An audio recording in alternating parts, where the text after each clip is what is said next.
If you need to reset your two-factor authentication on Hotels.com, follow these steps to regain access to your account securely. Step 1. Log into your account. Visit the Hotels.com website and log into your account using your email and password. If you cannot log in due to two-factor authentication, look for Need Help or Forgot Password link. Step 2. Access account settings. Once logged in, navigate to your account settings. This is usually found in the upper right corner of the page under your profile or account name. Step 3. Find security settings.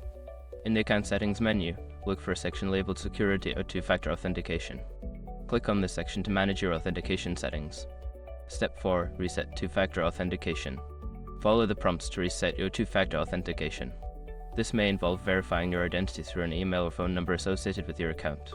Step 5. Set up new two-factor authentication. After resetting, you will be prompted to set up two-factor authentication again. Choose your preferred method such as SMS or an authentication app and follow the instructions to complete the setup.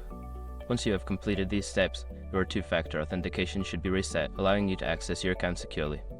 If you encounter any issues, consider reaching out to Hotels.com customer support for further assistance.